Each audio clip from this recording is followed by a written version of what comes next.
Vamos a dar comienzo a la mesa redonda. Animo a las personas que están en streaming con nosotros que hagan las preguntas que consideren necesarias. Nos falta el doctor Jiménez, que imagino que se incorporará ahora. Pero bueno, en primer lugar, ¿en la sala hay alguna pregunta para alguna ponente?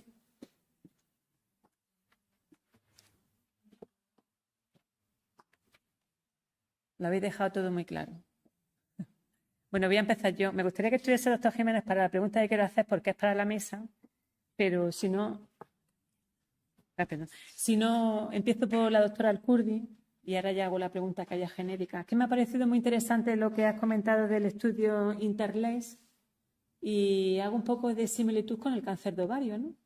Es como una quimio que nos vaya a reducir, ¿no? Efectivamente. Eso creo que en todas las pacientes tiene mucho interés porque muchas veces, sobre todo de cara al rescate quirúrgico, el estudio Interlace nos dice vamos a rescatar para dosificar la quimio radio posterior. Todos sabemos las secuelas que tienen nuestros pacientes de cáncer de cervix en todas las esferas y que son bastante limitantes. Entonces, bueno, el hecho de dar una quimioterapia de inducción sí que nos puede ayudar quizá a un rescate quirúrgico si la paciente no tolera, ¿no? Si no tiene alternativa a seguir con dosis máximas de quimioterapia y de radioterapia y luego de cara a un rescate quirúrgico, claro que nos puede ayudar como pasa con el cáncer de ovario. ¿Ese rescate quirúrgico iría también con una desescalada quirúrgica?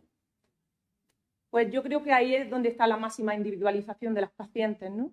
En el caso, o sea, si hablamos de individualizar en todas las pacientes, por supuesto.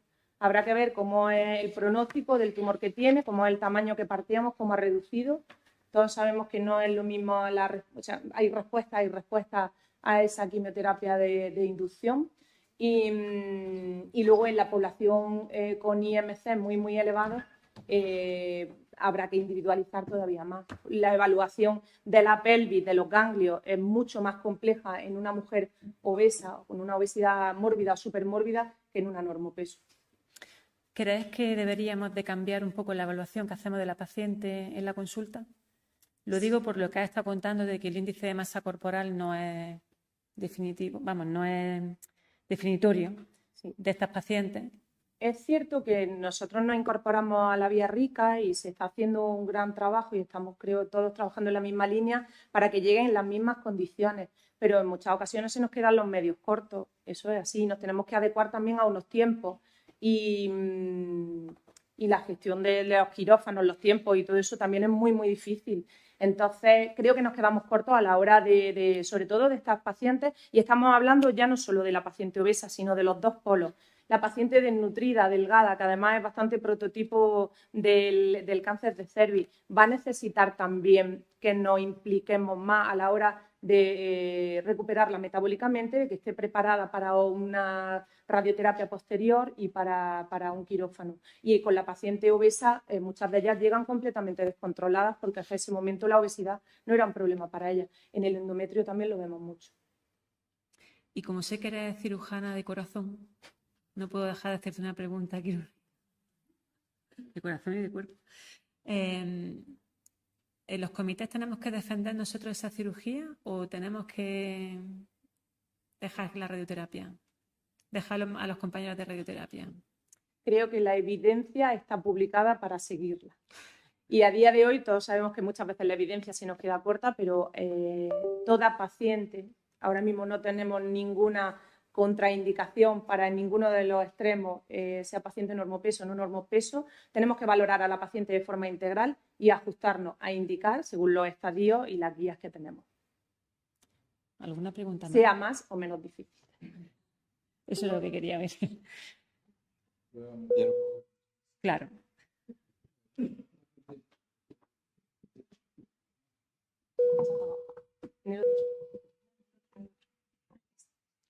Tenemos pacientes superobesas, ¿no? Lógicamente que desde el LAC hay que hacer una laparotomía con 1 mes y medio de posoperatorio complicado. Retrasando la radioterapia que tenemos que hacer, tenemos que dar una vuelta, ¿vale? Y luego cuando me pregunte, te diré por qué hay que dar una vuelta. Claro, esa es la primera pregunta, era vale, vía de entonces, abordaje. Tenemos que pensar, ¿vale? ¿Qué es lo mejor para nuestros pacientes? A lo mejor la laparotomía no es lo mejor para tu paciente. Por eso digo que hay que valorar de una manera muy Ya. global a la paciente, pero a día de estamos hoy... cumpliendo la norma, la guía lo dice y empieza a haber fallas, ¿eh? ¿Vale? Esta paciente, para esa paciente no es lo mejor. Pero A lo no mejor podemos a lo entrar mejor en la tienes que hacer arbitrariedad. un tiempo laparoscópico y terminar con un venoto. Pero abrirle la tripa a esa paciente debería ser lo último que hiciéramos, porque ya sabemos que nos espera un posoperatorio torpe. Y algunas de ellas van a caer en el posoperatorio. Entonces, hay que dar una vuelta. Pero estamos hablando de operarla, no de la vía de abordaje. Claro. Eso lo podemos discutir. La duda está en la vía de abordaje. Totalmente. Porque estamos conduciendo a las pacientes a un camino complicado.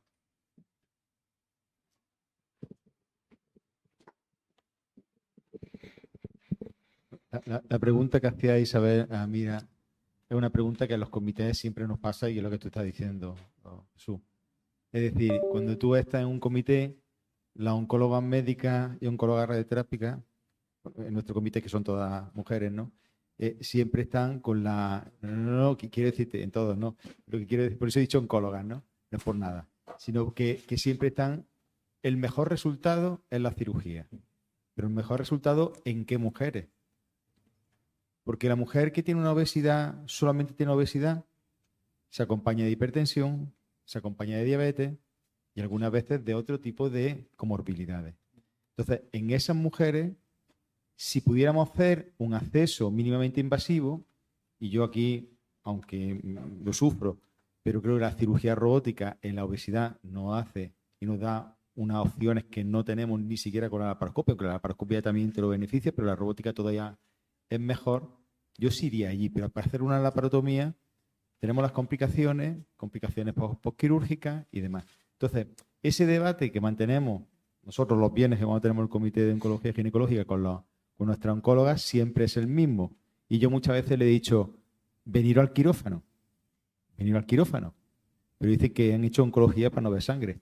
Entonces, pues no quieren venir. Pero creo que es un tema complejo. Yo no sé si con la última diapositiva que ponía Amira puede que nos dé los resultados. Es decir, si nosotros monitorizamos a las pacientes, recogemos complicaciones, a lo mejor dentro de un tiempo, con esos datos, tenemos que replantear la cosa. Sí, pero estamos hablando, a ver, una cosa es que indiquemos una cirugía porque el resultado en supervivencia global sea mejor que un tratamiento en quimio-radio, y otra es que yo creo que nadie está de acuerdo con el estudio LAC tal como salió y tal como lo hemos tenido que asumir. El hecho de hacer una cirugía robótica o laparoscópica, creo que no hay población que se beneficie más que la mujer obesa, por el hecho de la morbilidad que tú le estás sumando a la cirugía, pero si pasamos ese escalón y tuviésemos esa forma de poder trabajar llevándolo todo lo posible a la cirugía mínimamente invasiva, en determinados estadios la cirugía es superior. Eso es así. Otra cosa es que tengamos complicaciones y que nadie quiera llevar a una paciente a una morbilidad superior a la que ya tiene. Pero la supervivencia es mejor en determinados estadios cuando la operas. Por eso hay que intentar que esa fragilidad con la que viene la mujer, minimizarla lo máximo posible y luego darle el mejor tratamiento posible según su estadio. Pero es el estadio el que te tiene que condicionar. El problema de esto son mujeres jóvenes, muchas de ellas, que hemos utilizado otros tratamientos que no son adecuados, o hay persistencia y recidiva, y estamos terminando operando. Tenemos que terminar operando, porque los caminos previos que hemos hecho por su comorbilidad, por su obesidad, nos han hecho desistir de cirugía y las estamos operando en peores condiciones. Radiadas, tal, ¿no? Entonces, no es fácil, es un tema complicado, pero eso es lo que nos estamos encontrando. Bueno, pero ahora mismo quizá no es un mal momento, porque ahora ya hay una desescalada quirúrgica aceptada por guías internacionales. Muchas pacientes a las que nos resultaría muy difícil hacer una histerectomía radical con todos los criterios de radicalidad que habríamos hecho antes, ahora podemos hacer una histerectomía. A pesar del estudio LAC, hay ya muchos estudios que sujetan o que sostienen que una paciente a la que le ha realizado una conización y prácticamente todo el tumor está ahí, no empeora la supervivencia hacer la laparoscopia respecto a la laparotomía. Las pacientes pueden individualizarse mejor y a lo mejor realmente son pocos los casos donde nos vamos a encontrar, o no tantos, los casos donde nos vamos a encontrar la necesidad de hacer una cirugía, que dice las guías que mejor abierta, que además la paciente es obesísima y tiene 400 millones de comorbilidades. A lo mejor no es tanto, afortunadamente también, porque las pacientes con tumores de cervix no tienen tanto la característica de obesidad como sí que tienen las pacientes con un endometrio. Eso es lo que ponía en nuestro libro y ahora lo que nos estamos encontrando son otras. Ahora las haylas. Pero ya digo que gracias a esa personalización probablemente vamos a poder escaparnos por algunos otros sitios, ¿no? Pues a esta paciente no le hago la laparotomía sino la laparoscopia, a esta no le hago radical sino que le hago una histerectomía simple y en fin, tengo otros recursos. Ahora mismo la quimioterapia de inducción está en ensayos clínicos, pero no está aceptada en las guías como ahora mismo para utilizar, no se recomienda en ninguna guía internacional, esto está ahora mismo solo en ensayos. Y bueno, realmente la quimiorradioterapia radical en estadios de cervix avanzado sí que tiene el mismo resultado oncológico que la cirugía, lo que pasa es que tienen mucha más morbilidad secundaria al tratamiento y suelen ser mujeres, las del cáncer de cervix, de edades mucho más tempranas que en otros tumores que tratamos, como el endometrio. Entonces, la afectación que va a tener la radioterapia en su función vesical, en su función intestinal, en su función sexual, son devastadores. Por eso no usamos la quimiorradioterapia radical en los estadios tempranos, no porque el resultado oncológico sea peor. Entonces, claro, cuando a pesar de todos los mecanismos que yo estoy dando para escaparse de la situación, no nos podamos escapar, pues de verdad que a mí no me parece ninguna barbaridad plantear la quimiorradioterapia en vez de la cirugía dependiendo de los riesgos a los que nos estemos sometiendo, porque a lo mejor es que mi hospital es más pequeñito y solo yo me encuentro con este problema, pero nadie se ha encontrado con una paciente de 234 kilos encima de la mesa de quirófano y le ha dicho la anestesista que no le da tren porque no se puede, porque se ahoga. Pues se te ha terminado la laparoscopia, ¿no? ¿Ya está? ¿Alguna pregunta más?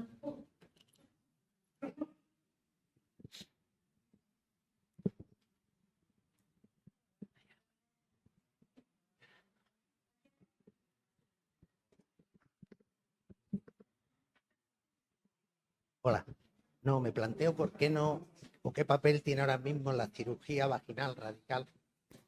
¿El qué, perdón? La cirugía vaginal radical, el SAUTA, en los casos de pacientes obesas que tienen una indicación de cirugía radical. Yo creo que ahora mismo lo que hacemos es valorarlas de manera individual. Es decir, la vía de abordaje, ¿a eso te refieres? Así que, ¿por qué no se usa la vía vaginal? Pues se ha planteado que el problema es la movilidad quirúrgica de la laparotomía. Pero en estos casos se puede usar una vía vaginal. Siempre y cuando la paciente te lo permita, no todas. No todas, igual que no todas las pacientes te soportan el tren a la hora de hacer una laparoscopia, tampoco no todas las pacientes son el caso ideal para hacer una vaginal. Nosotros sí que lo planteamos en los comités para ver cuál va a ser la vía de abordaje, pero bueno, no todas. Son mujeres jóvenes y en muchos casos es complicado. No sé qué es más complicado, por arriba o por abajo.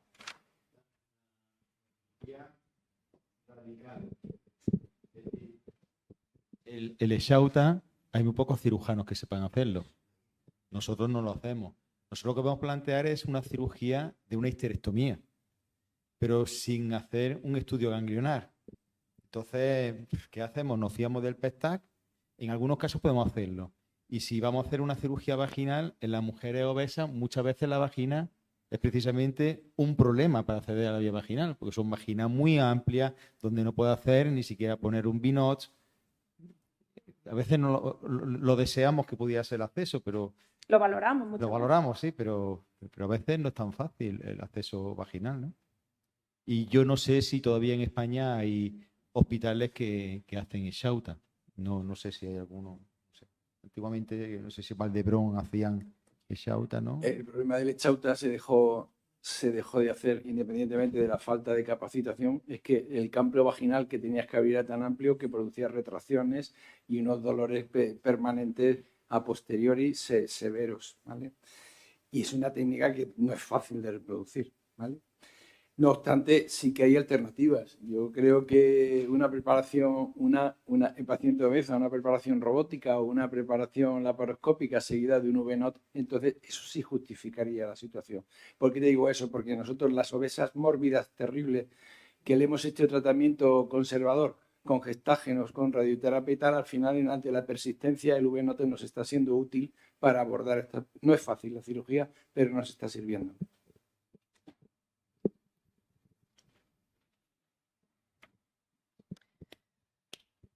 ¿Alguna otra pregunta? Por aquí cerca, porque en el Congreso de la SEGO hubo una mesa redonda de oncología bastante interesante, porque fue solamente ganglio centinela.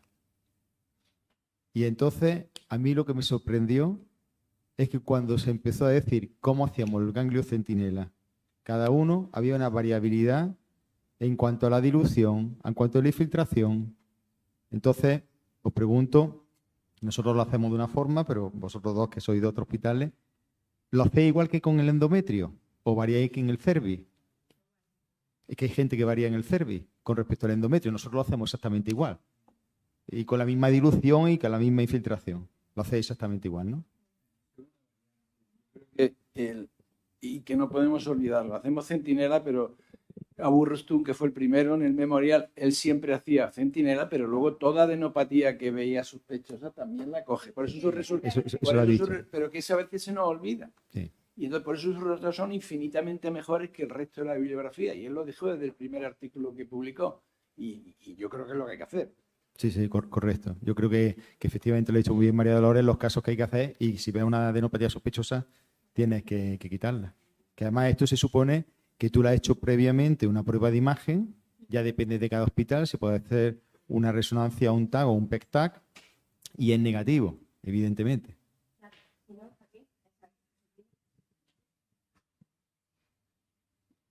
Yo tengo dos preguntas para ti, Dolores. Sí, seguro. En cuanto al ganglio centinela positivo, cualquier positivo. Ahora mismo los estudios, la evidencia lo que apoya es que la micrometástasis y la macrometástasis son igual de perjudiciales en la supervivencia. O sea que ahora mismo si te encuentras una micrometástasis tienes que hacer lo mismo que si tuvieras encontrado una macrometástasis. Otra cosa son las células tumorales aisladas y ahí no se pone nadie de acuerdo. Así que va a ser difícil que te lo conteste yo. Si a mí me preguntas, nosotros en cualquier positivo hacemos linfadenectomía. En cualquier positivo. Linfadenectomía paraórtica. ¿Pero piensas que en algún momento pasará como en la cirugía de la mama? Es bastante probable. En el cervix ya lo he contado que vamos con pasos más lentos porque la repercusión es distinta. Y fíjate que no sé si decirte que vamos con mucho cuidado, es que nos hemos soltado mucho en la biopsia selectiva del ganglio centinela en la mama y nos creemos que es que ya estamos en la luna y que esto va despacio con el cervix, pero en la mama también hemos ido despacio. Lo que pasa es que ya esa fase la hemos pasado. Tenemos ese rodaje. ¿Sabes? Yo todavía recuerdo que no podía hacer centinela en ningún centro que no hubiera hecho cada cirujano no sé cuántos casos para validarse en centros de referencia, no sé qué, patas arriba. ¿Y ahora qué? Ahora te hace el centinela al residente, ¿no? Hemos perdido el miedo y ya no somos tan exigentes. Pues esa fase la pasamos en la mama hace ya una década, 2 décadas. Yo creo que así no quiero ni pensarlo, un montón de tiempo, ¿no? Es verdad. Y ahora pues estamos con el cervix más o menos igual. En las fases iniciales de fiarnos de la técnica. Ya, lo que pasa es que un poco también con lo que ha dicho Jorge, hay una cosa que nos pasa a nosotros que a veces nos queda la duda de por qué no nos migran. Sí, eso también nos pasa a nosotros. Entonces, yo tengo dificultades de drenaje muchas veces y reinyecciones con frecuencia. Lo debo decir, sí. que creo que eso también forma parte de que vayamos un poco más despacio. Y también que tienes que aprender. O sea, yo cuando empecé a hacer ganglio centinela en la mama, al principio me parecían difíciles y ahora me parecen fáciles. Y miran todo. Y antes no te creas. Y, bueno, porque es que una cosa que todo el mundo habla en los congresos como como debe ser, ¿no? De lo que dice la evidencia, los grandes estudios. Los grandes estudios están hechos, muchos de ellos, en hospitales grandísimos, con cirujanos expertísimos, y te plantean un escenario que a lo mejor luego no es la vida real. Pero realmente todas las técnicas tienen una curva de aprendizaje que tenemos que reconocer que la tienen. Y cuando hablamos de linfadenectomía paraórtica, pues sí, bueno, la linfadenectomía paraórtica cuesta mucho trabajo aprender a hacerla. Y necesita entrenamiento, como todo. Y el centinela, bueno, tiene la ventaja de que es más fácil que la linfadenectomía, en mi opinión. Pero también hay que aprenderlo. Jesús. Independientemente de la técnica, hay factores inherentes al tumor que a veces olvidamos. Has dicho que en el tumor de más de 4 centímetros hacer centinela y se me hace difícil pensar que no haya vasos linfáticos llenos de enfermedad. Claro, iba a tener y bloqueo que lógicamente linfático. no va a migrar ni uno. Y luego a veces un tumor pequeño puede tener un componente inflamatorio importante, que no quiere decir que sea un tumor de más tamaño ni de peor pronóstico, no, pero hay tejido inflamatorio peritumoral que también hace que no te migre el contraste. Y a veces te vas deprimido porque es que torpe soy, y no es que eres torpe, es que no te has estudiado bien las características, no te has leído el informe del patólogo que te está hablando de unas características que ya te están diciendo que a lo mejor este caso no te va a migrar. Léelo también, ¿vale? Y otra cosa que quería pasar a comentar era la linfadenectomía paraórtica, que a mí me genera mucha duda todo. No me ha quedado claro lo que has contado al final de que si veían 1 o 2 ganglios El pélvicos. galimatías de los ganglios pélvicos. Sí, Cuando hay afectación pélvica en el PET,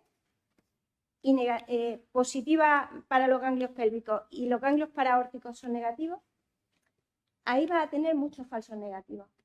O sea, es bastante probable que la aorta esté positiva, pero sean micrometástasis o lesiones con un componente biológico pequeño y no va a haberla en el PET, pero están. Por lo tanto, cuando tiene ganglios pélvicos positivos y aórticos negativos, la linfadenectomía paraórtica sigue siendo conveniente porque hasta un 25% de pacientes pueden tener afectación aórtica y no la están viendo y las va a infratratar. Cuando ya tiene una afectación pélvica muy alta o algún ganglio más arriba de la pelvis, por ejemplo en la ilíaca común, las posibilidades de afectación aórtica son tan altas que no te compensa la linfadenectomía paraórtica y te compensa hacer directamente radioterapia de campo extendido, porque ya has visto que las diferencias, al menos en los estudios, en las revisiones Cochrane, no son tan grandes en cuanto a la toxicidad. Que ojo, la revisión de la Cochrane avisa que la evidencia con que dice esto tampoco es muy alta porque el número de casos no son muy grandes. Pero bueno, hoy por hoy es así. Entonces, si tú tienes una afectación en el PET muy grande, pélvica, o incluso con un ilíaco positivo, haz directamente radioterapia de campo extendido y no te metas en la linfadenectomía. Pero si tienes 1 o 2 ganglios solo, sí que te puede merecer la pena hacer una linfa paraórtica y discriminar las pacientes a las que vas a hacer radioterapia hasta la aorta o no. Eso es lo que he querido decir, que seguramente no lo he dicho bien, pero es que es un poquito lioso. no, sí yo lo he entendido bien. Lo que pasa es que quería reforzarlo un poco porque me parece una cirugía de una técnica compleja. Sí. Yo no la hago. No sé si el PET me ayuda a enmascarar mis deficiencias como cirujana, porque así me quito de aprenderla, pero llama la atención que todavía va a tener indicación. Sí, la linfadenectomía nos va a costar trabajo dejar de hacerla, aunque cada día vamos a hacer menos. Y eso tiene un inconveniente, en mi humilde opinión, porque cuanto menos hacemos y menos aprendemos a hacer, más difícil es que lo hagamos. Eso pasará en la mama, pasa en todas partes, ¿no? Eso es verdad. Pero es verdad que también que en el año 70, Fischer, en el NSABP 04, dijo que la linfadenectomía paraórtica axilar no mejoraba la supervivencia del cáncer de mama, y hoy por hoy, con todo el centinela y todo lo que tú quieras, en la mama se sigue haciendo linfadenectomía muchas veces.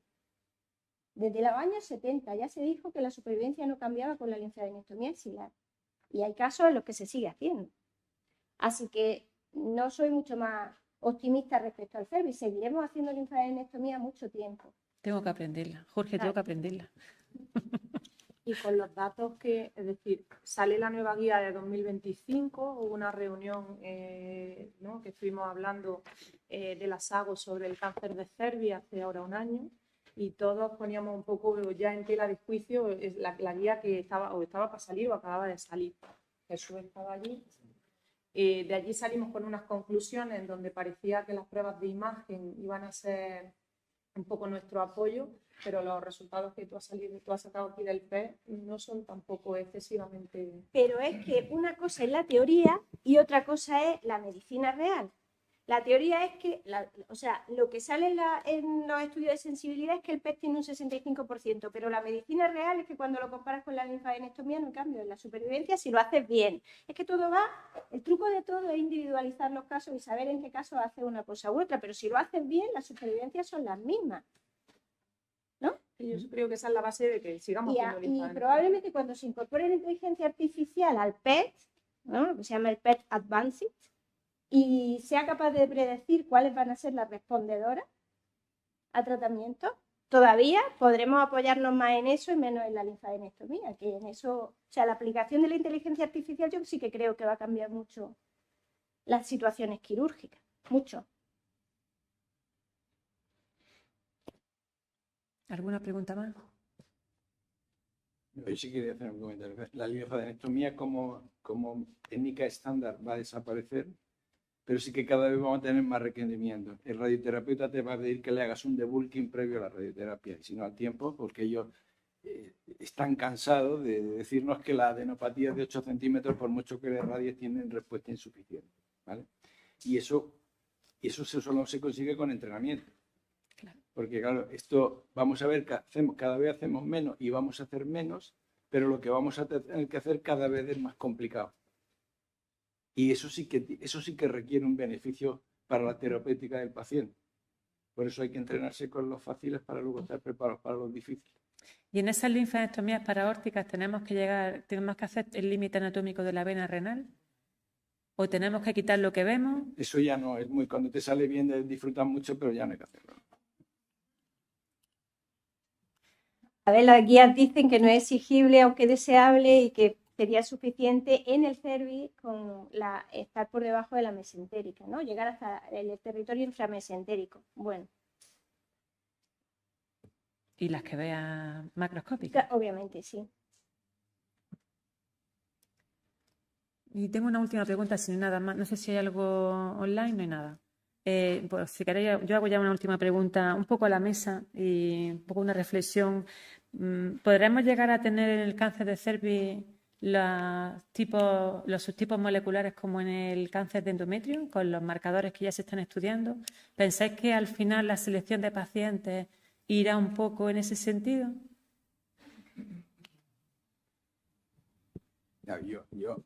Yo estoy claro que esto vamos a la personalización.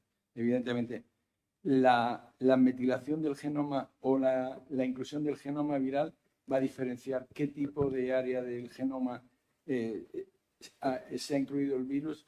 El genoma del virus condicionará una serie de proteínas diferenciadas y cada una de ellas va a tener unas consecuencias. Esas van a ser nuestros núcleos diana del futuro, seguro. Y por ahí va. Vamos, y podemos, igual que ya se empieza a saber por qué la célula tumoral del carcinoma in situ, sabemos que hay poblaciones que sí que van a progresar y poblaciones que no van a progresar, y que genómicamente diferenciamos aquellas que han incluido el genoma del virus y los que no, y eso ya cada vez más evidencia de eso, pues por esa línea. En fin, es lo que decía al principio, estamos tratando como un todo cosas que son diferentes.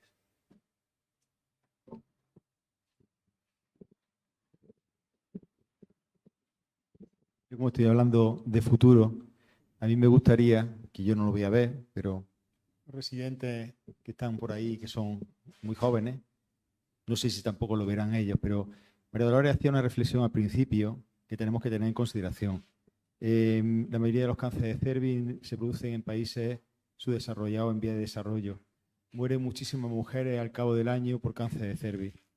Y además, aunque la OMS decía que para erradicar el cáncer de cervix en el año 2030, ya esto, teníamos que tener el 90, 70, 90, y el 90 era que tuvieran acceso a un tratamiento adecuado, en África no se puede tener un acceso a tratamiento adecuado. ¿Cuál sería el futuro? No tener el cáncer de cervix. Y para eso, ¿qué tenemos que hacer? Vacunar, vacunar, vacunar. En los países del tercer mundo está clarísimo, en los nuestros vacunar y cribar, porque si cribamos, detectamos pronto, no tenemos que hacer cirugía como estamos hablando. Y ya digo que eso no se va a ver porque el otro día en la jornada de cáncer de cervix que tuvimos también el Colegio de Médicos, el 20 y tantos % de las mujeres solamente, el 20 y tantos % de las mujeres en Andalucía se están cribando.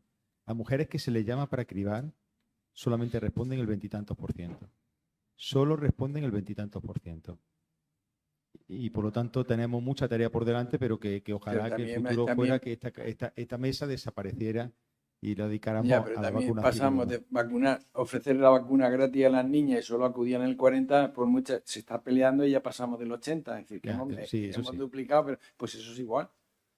Hay que generar cultura en la población y que, bueno, igual que en nuestras poblaciones, cuando reciben la carta acuden, pues aquí en Andalucía también terminarán de acudir cuando reciben la carta. A ver si veo. Llevamos un año y pico, no llevamos más, es decir, que tampoco no podemos rasgar las vestiduras, son malísimos los datos del comienzo, son malísimos, pero eso mejorará seguro. Esperemos. Muy bien, pues creo que damos por finalizada la mesa. Muchas gracias a los ponentes.